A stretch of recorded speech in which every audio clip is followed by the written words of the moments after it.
जय श्री राधे, जय श्री कृष्ण। मंदिर श्री बंसी वाले महात्मा यूट्यूब चैनल अम्बाला शहर की ओर से हम आप सबका हार्दिक अभिनंदन करते हैं। आज हम आपको भगवान विष्णु जी की एक ऐसी कथा सुनाएंगे जिसमें कि उन्होंने अपने कलयुग में एक अपने भक्त को दर्शन दिए और उसको सब कुछ सुख संपत्ति दी। तो वो कथा इस प्रकार है कि इसी कलयुग में भगवान श्री विष्णु जी की एक व्यक्ति बड़ी भक्ति करता था। वो सुबह शाम 2 टाइम मंदिर में जाता था। यह इस प्रकार का नियम उसका काफ़ी समय से चल रहा था और लगभग 12 वर्ष उसको हो गए थे कि भगवान के मंदिर में सुबह शाम जाना और भगवान की सच्चे मन से आराधना करना। भगवान विष्णु की पूरी भक्ति करता था वो। तो कहते हैं कि 12 साल तक अगर एक कार्य हम ईमानदारी से सच्चे नियम से पूरा करें तो भगवान अवश्य प्रसन्न होते हैं और भगवान अपने भक्त को दर्शन देते हैं। तो इसी प्रकार ऐसा चलते हुए भगवान विष्णु अपने उस भक्त को दर्शन देने आ गए। तो भगवान ने उस भक्त को दर्शन दिए और कहा कि ए मेरे भक्त, मैं तेरी भक्ति से बड़ा प्रसन्न हूँ, तू जो वरदान चाहे सो मांग ले।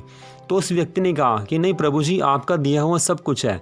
फिर भी भगवान ने कहा कि मैं तेरे को दर्शन देने आया हूँ, तो कुछ तो तेरे को मांगना ही होगा। तो भगवान ने जब कहा तो उस व्यक्ति ने कहा कि प्रभु, अगर आप देना ही चाहते हो तो मेरे ऊपर इतनी कृपा करो कि मेरे परिवार में हमेशा सुख शांति बनी रहे। मेरे परिवार में कभी कोई दुखी ना हो, परिवार के ऊपर कोई कष्ट ना आए, परिवार में सभी सुख संपत्ति हमारे बनी रहे। और साथ में मुझे एक ऐसी फैक्ट्री का मालिक बना दो जिसमें कि काफ़ी लोग काम करते हों और मैं सबको काम दूं, सब मेरी जय जयकार करें। तो इस प्रकार उसने भगवान से एक फैक्ट्री भी मांग ली। पहले अपने लिए परिवार की खुशियाँ मांगी, फिर फैक्ट्री भी मांग ली। और उसके बाद उसने भगवान जी को कहा कि ये प्रभु, जब आप देना ही चाह रहे हो तो मुझे एक ऐसी सुंदर गाड़ी देना कि जो आसपास किसी के पास भी ना हो। इतनी महंगी गाड़ी मेरे पास हो कि किसी के पास भी ना हो, और साथ में एक आलीशान कोठी हो। तो भगवान ने देखा कि ये तो कुछ ज़्यादा ही मांग रहा है, लेकिन भगवान ने कहा था, भगवान कहते चलो कोई नहीं भक्त, जो तूने कहा वह वरदान मैं तेरे को देता हूँ। तथास्तु भगवान ने ऐसा कहा और उसको वो वरदान दे दिया। तो यह वरदान जब भगवान ने दिया तो वह व्यक्ति तो बड़ा खुश हो गया कि चलो भगवान की भक्ति का आज इतना फल मिल गया कि मेरे जन्मों जन्मों के दुखों का नाश हो गया और सारी संपत्ति मेरे को अब इतनी मिल गया कि मेरे को कभी ज़्यादा चिंता करने की आवश्यकता ही नहीं है। भगवान की कृपा से मेरे को सब कुछ अब मिल गया है। वह व्यक्ति आनंद में भर गया।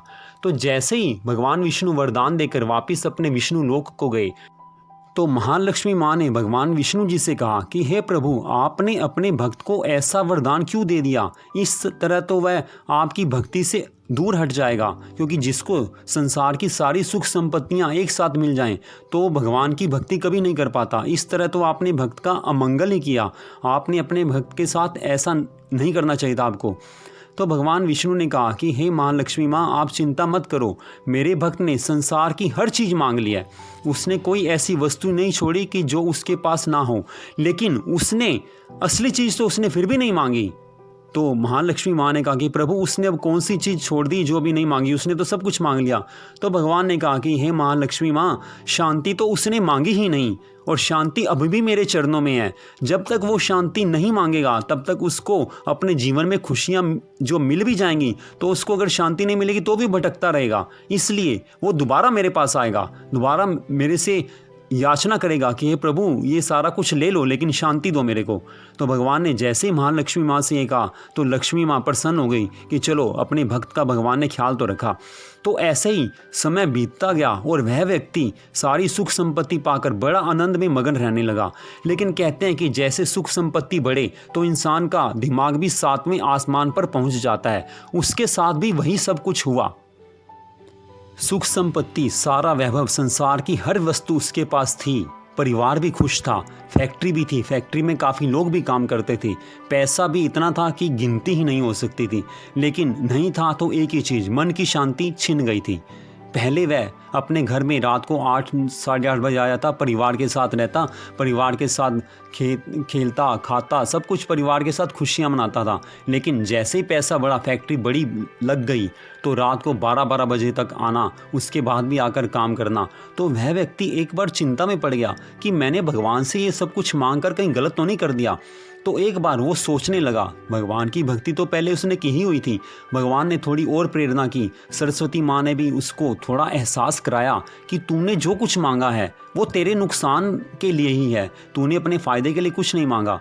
तो वह व्यक्ति सोचने लगा कि इससे अच्छा तो मेरी पहले की ज़िंदगी थी, उस समय शांति तो थी, अब तो पैसा ज़्यादा आने से आसपास वाले भी हमसे जलने लगे हैं, ठीक से बात भी नहीं करते, तो ऐसे पैसे का क्या फ़ायदा कि मन की शांति ही छिन जाए।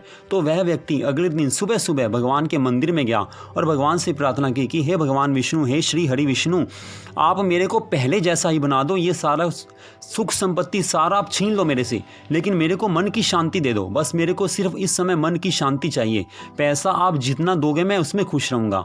तो भगवान विष्णु ने दर्शन दिए उसको और कहा कि हे भक्त, तू पहले ही मन की शांति मांग लेता तो तेरे को संसार की सारी सुख संपत्ति जो तेरे भले के लिए जितनी चाहिए थी वो तो मैं तेरे को अपने आप ही बिना मांगे ही दे देता। तो इस प्रकार भगवान ने कहा और वह व्यक्ति भगवान के चरणों में गिर पड़ा।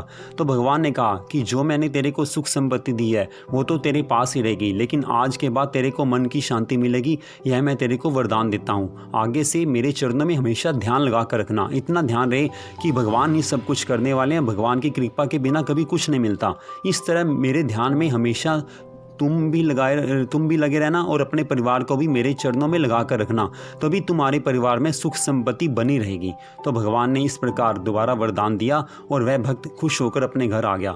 तो भगवान ने लक्ष्मी माँ को कहा कि हे माँ लक्ष्मी, अब तो खुश हो, तुम्हारे भक्त को मैंने शांति का वरदान भी दे दिया। तो लक्ष्मी माँ ने कहा कि हे प्रभु, आप अपने भक्तों का सदा मंगल ही करते हो। तो इस प्रकार यह कथा आपने सुनी, इससे शिक्षा मिलती है कि भगवान से हमेशा सुख शांति ही मांगनी चाहिए। अगर हम भगवान से शांति मांगेंगे तो भगवान हमें संसार की सारी वस्तुएं तो अपने आप देंगे जो हमें ज़रूरत है, जिनकी हमें जो हमें चाहिए। तो इस प्रकार आप यह कथा मंदिर श्री बंसी वाले महात्मा यूट्यूब चैनल अम्बाला शहर की ओर से सुन रहे थे। आप सबका बड़ा बड़ा धन्यवाद, भगवान की कृपा आप सब पर बनी रहे। तो आगे आने वाली वीडियो के लिए कृपया आप हमारे चैनल को सब्सक्राइब कीजिए। जय श्री राधे, जय श्री कृष्ण।